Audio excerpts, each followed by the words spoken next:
I was on a flight from Clear Lake to Concord, California, and I took this shot. The buildings down in the lower left corner are the north end of the Napa Valley. And if you look out in the center of the screen, you will see the sun shining off the Pacific Ocean. But now let's get back to my shop and the latest project that I'm working on. Welcome back to my shop. What I wanted to do was work on this piece of carob. It's been drying since 2019. I'm going to make a bowl out of it, and as you can tell, it is about 9 inches long, but it is not as wide. It's only about 6.25 inches, 6.5 inches wide. This end is 3.5 inches tall, and this end is closer to 5 inches tall. So I'm going to make a bowl out of this part of it and do something else with this later. So I got an idea for how to cut these out when you're getting from a tree like this. I think I got that from Turnerwood Bowl. If I got it from somewhere else, I apologize. I just think it's a great idea, and that was to make cardboard circles of various diameters. Just keep them around, and then you can put it here, hold it in place with, I'm holding it in place with an awl because it will be out of the way of the bandsaw, and then I just sort of follow it around as best I can, and I get a rough bowl blank, and I will start work from there. The bowl blank is cut, and you can see this works for, and the pith goes right down here, but that's all right because it's probably going to be cut out as I go into it somehow. A lot of woodworkers will say, well, this is how the tree grew, so I'm going to make this the outside of the bowl and then this the inside. And the problem with that, the advantage of that is you save a lot of wood because you're following the tree trunk. The problem with that is you'll notice that this has some beautiful hardwood, pink hardwood and white sapwood. If you cut it that way, you're going to cut all of this hardwood out, which is what you want to keep. So instead of turning the bowl so it will look like that when I'm done, I turn it so it looks like this, which means this becomes the top and these become the bottom. And so it's not going to be as big a bowl as the tree trunk. I'm not sure how big it will be, but we will find that out. What I have to do now is flatten out a spot here where the center was. That was why I punched the hole, because it not only did it keep the guide straightened up, but I now have a center for using a Forstner bit to drill out a flat spot for my chuck, and then I can use it also as the pilot hole for my woodworm screw that fits in my chuck. And I think that's how I'm going to put it together. I could use a faceplate, but I think I'm going to try using a woodworm screw. So more work to do, this time over at the drill press, and get this flat, or as flat as I can do it, and I will be back to you shortly. I've drilled with a Forstner bit a hole for the truck, and as you can tell, it's a bigger hole than the truck I have, because I only have two large Forstner bits. One was 1.25 inches, which is too small, and the other is 3 inches, which is too big. But you do what you have to without having to go to the hardware store. My wife gets mad at me when I go to the hardware store. Too much. So I'm going to put it on here, but before I do, I was a little concerned about these pieces here. They're part of a crack that came on it, and I think what I'm going to do, I don't feel good about turning that with those on there, because I think they'll fly off and hit things that they shouldn't, like my body. So I'm going to take them off by hand with chisels and wedges, see if I can get them to come off that way. So I'll do that over at the workbench. Be back here in a minute. Okay, I got the pieces off with a hammer and a crowbar, so I didn't have to go my chisels or my froe or any of that stuff. They came off pretty easy. This wood does splinter easily. I'm not sure how that's work with making this bowl. So now I'm going to mount it on my woodworm screw.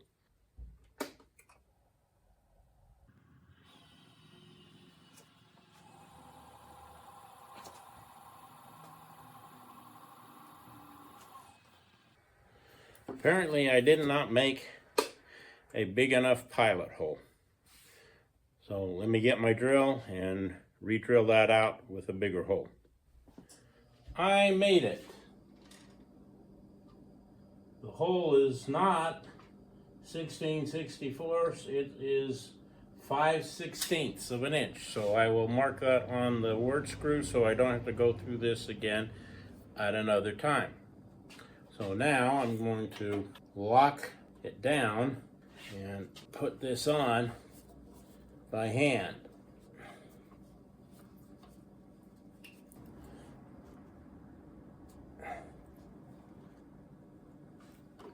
And that's nice and tight. So now we'll commence the wood turning. I'm going to take the speed down to 0, or to as low as it'll go at the speed range setting, and slowly bring the tailstock in for support. Let it find its own center.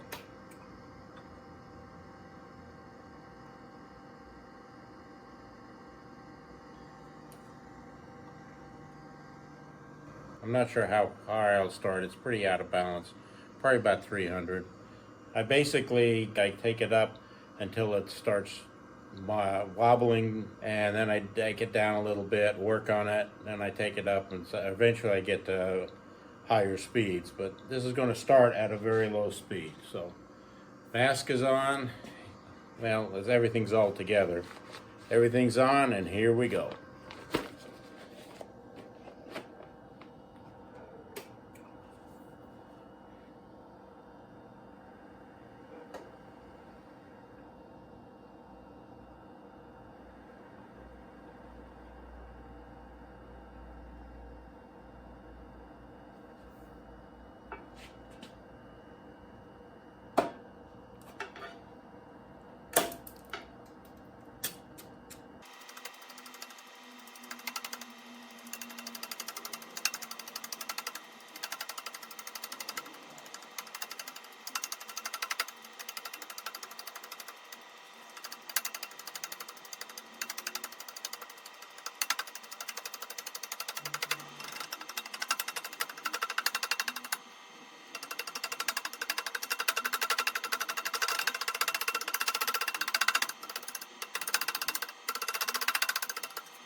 Like I said when I started this series, I'm not a professional wood turner, but I do have fun, and sometimes I get into trouble, and we're in trouble here.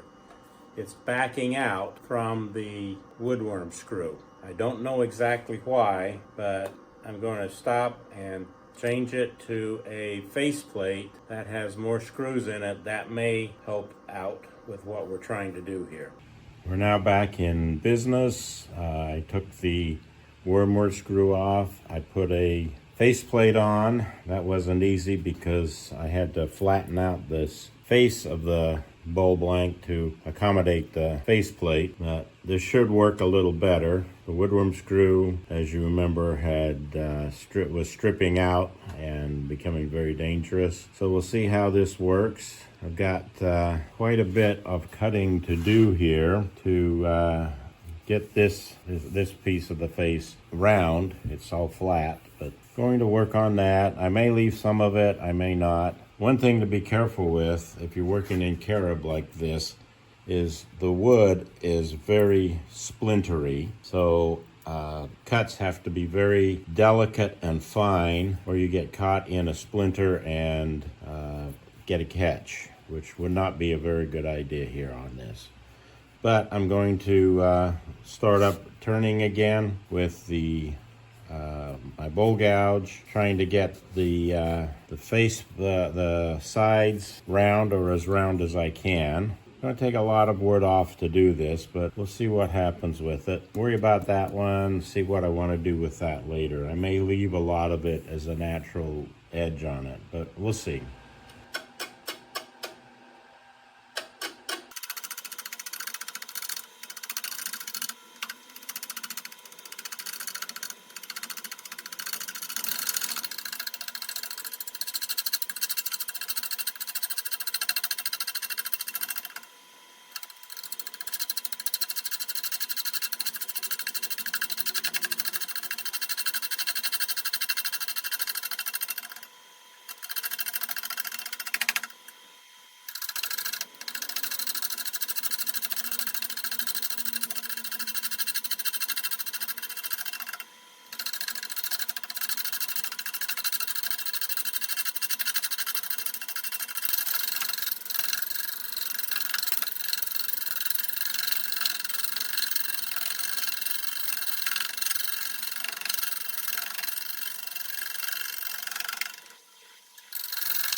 Well, it's coming along slowly because I'm not able to take big chunks and I'm not able to be at a high speed. I'm running around 340 and I'm just continuing to smooth out and make round as I can these faces. This thing is still giving me grief because I'm turning ghosts there. As I go along, I'm doing fine, and then a lot of ghosts before I pick it up again. So I'm going to keep going. I'm not going to bore you with all of it until I get around to something else different and see what it looks like. Okay, I've gotten the three sides round.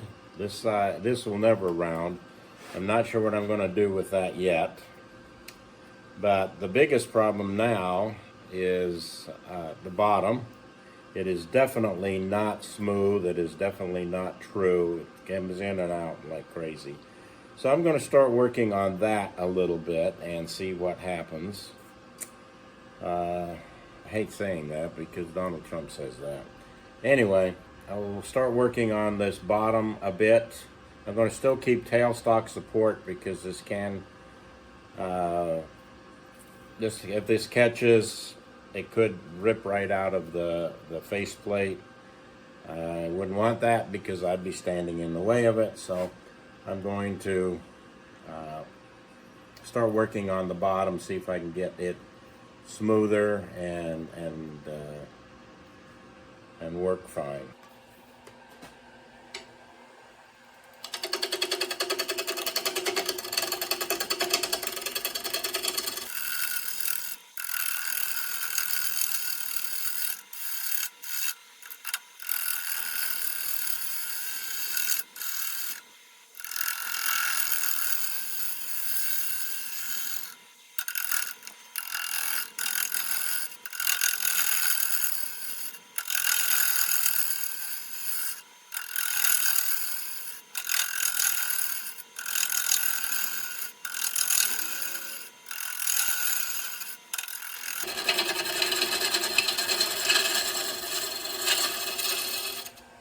I'm now up to the point where I need to, the tailstock is getting in the way, so I will take the tailstock off and continue on. That came out a lot nicer than I thought it would. This piece here I'm going to do something with.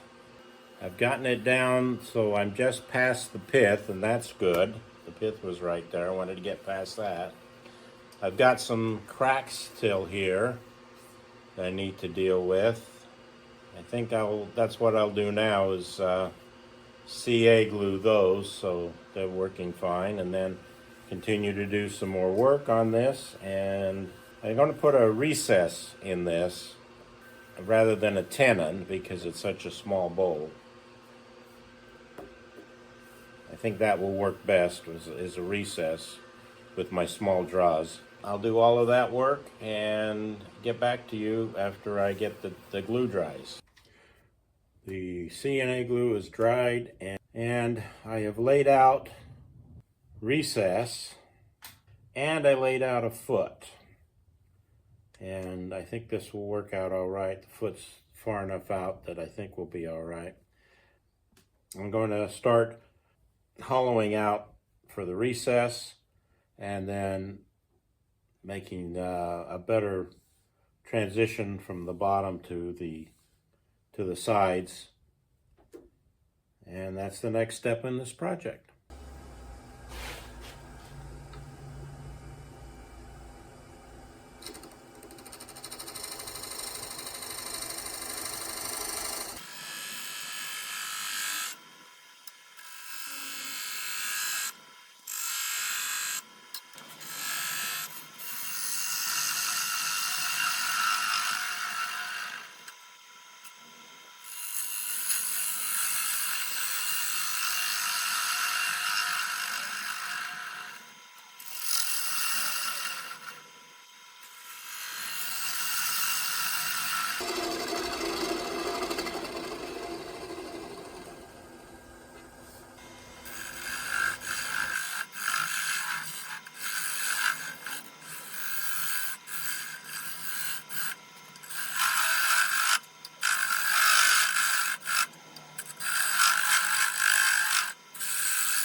I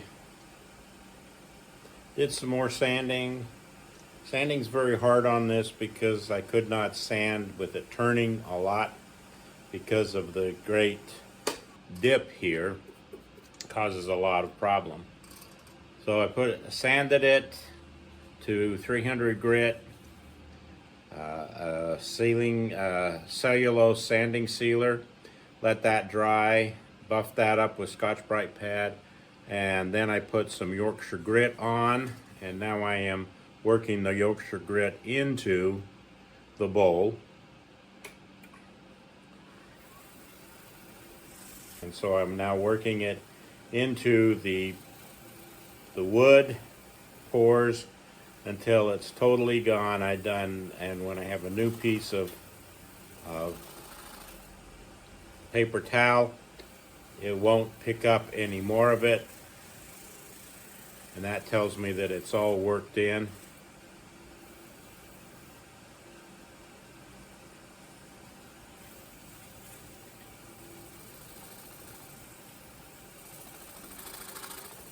I don't know if you can hear that chatter, but that's the chatter in the ghost part of it. But since I'm working here, you can tell it's taking pieces of the paper off, but so far it's working, and I've now got the Yorkshire grit worked in and everything looks great. So let's see what it looks like. I do like that. That looks very nice. It's nice and smooth. So the next spot is Hampshire Sheen. It's still rough in a couple of places. I'm going to probably leave that. This could have been filled in, this hole. Looks like a wormhole of some kind, but I'm leaving it for character. And these cracks, I have filled them in with glue for structure, but I'm not disguising them or attempting to disguise them in any way. This is the can of Hampshire Sheen microcrystalline wax. I have a second one that is a finishing wax. That I may put on later after I get the inside done, but I want to see what that will turn out. But you put this stuff on. I put a little bit on here. This kind of thing is a little bit goes a long way.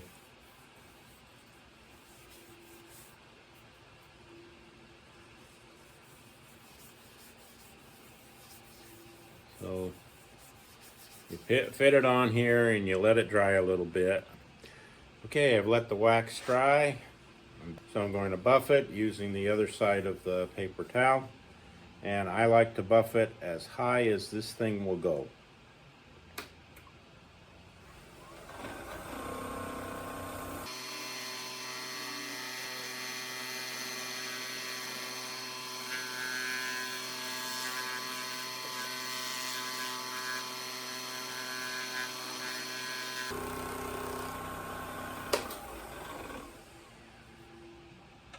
I can tell how well the buffing is going by looking at the reflection of my overhead lights in the wood, and this one has turned out very nice. I rather like the grain on this and how this works. It's not an easy wood to work with, but it does do a pretty good job it does look nice when you're done. It's just a bear to work with. So I'm done there. So now I'm going to take the bowl off and off of the faceplate, put it on the chuck. Okay, we're on the chuck. I've got tailstock support. That's always a good safety thing as long as you possibly can use it. So the first job is going to be to try and true up this top, except for this part of course, but at least true up the top and then start hollowing it out, deciding how thick I want the walls to be, and then taking it from there. I'll keep the tailstock support up for as long as I can, and hopefully this is going to work out. I think it may be a good looking bowl once we get it done far enough. We'll have to see. Depends on how that works out. I won't know until I get into it. So here we go to start.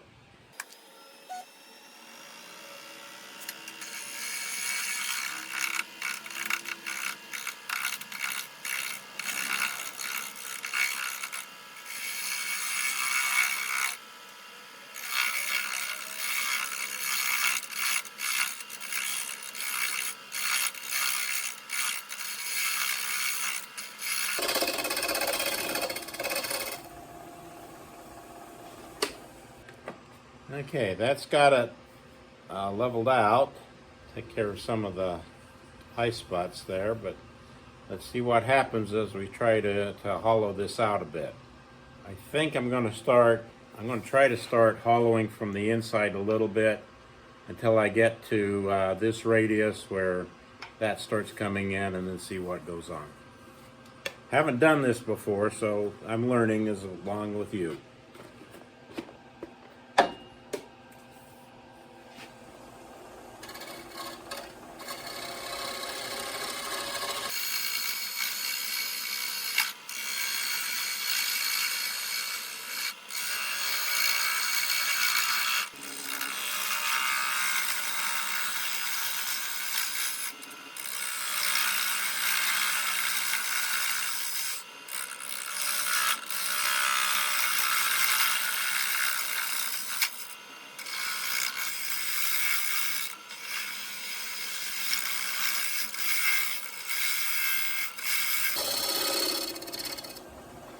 I'm not too far off where I want the wall to be. I think this is a little too thick. Probably take it down to, about 2/3 of that. And see what happens.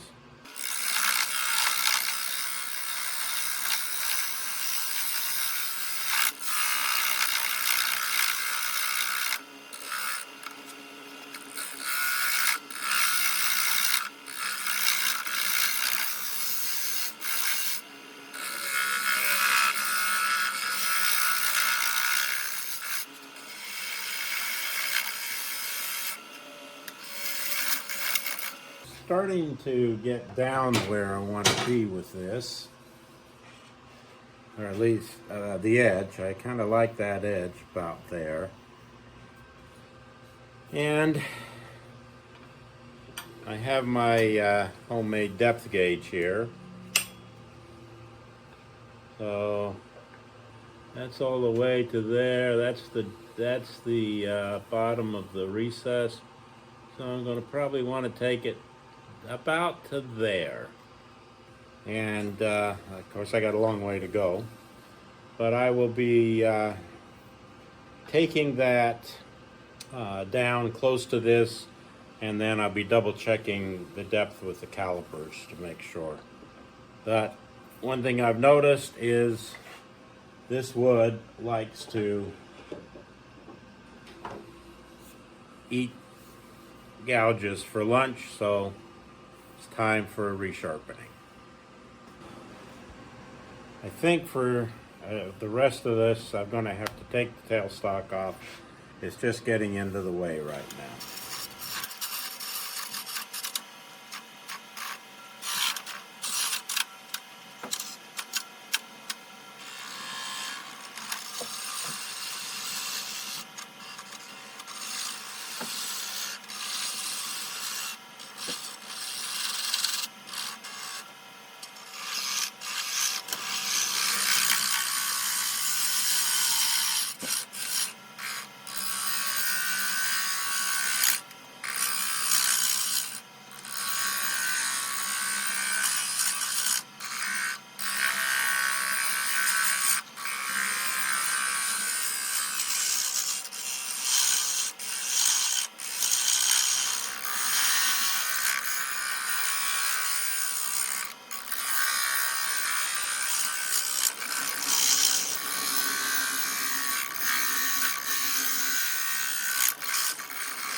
Now it's sand this part so it's all done, and then start working on the rest and the reason you do this is very thin, and I want to have as much structure around it as I can so I can keep it from chattering as much as it could. If I took this all the way down and then started working on it, this would chatter, and with this break in here probably would come totally off. So don't want that. Anyway, I'm going to keep fussing and working on it, using sanding and whatnot. I'll be scraping for the most part, this inside out. It seems to like that better than cutting. Part of it, I think, is this going on here. So I'll just work on that, and I will come back to you after a while. Here it is. It took a lot of improvisation to get it where I wanted it. But you can see we've got the feature, and the heartwood is showing very well. There's the inside. To get the roundedness on the corner here, I did a couple of experiments.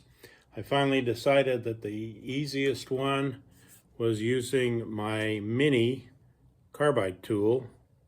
It didn't chatter like the big one did, and it didn't catch. It did the job perfectly. Like I say, I just experiment till I get it what I want. So that's that. I've signed it. And this one's in the books. I'm not sure what we're going to do with it or who we're going to give it to. I like the cracks here. They show good character. The hole shows good character, doesn't come all the way through. There's another hole right here in the center that doesn't go all the way through. Again, it shows good character, I think. I like the way the heartwood turns pink and the sapwood is still quite white. Right here is some cambium layer from inside the bark. There was no way I would get rid of that because that goes all the way through to the inside. So the only way I could have got rid of that is to make a totally smaller bowl, and I didn't want to do that. So if somebody says, oh, that looks dirty. No, it's the cambium layer. This wood has a lot of character to it. So, like I've said before, mostly what I end up doing with these bowls is giving them away. I don't sell them because, one, I don't want to have to deal with making the reports to the government about income. And the second thing I like about it is if I give somebody a project of mine and they don't like it, they can't ask for their money back.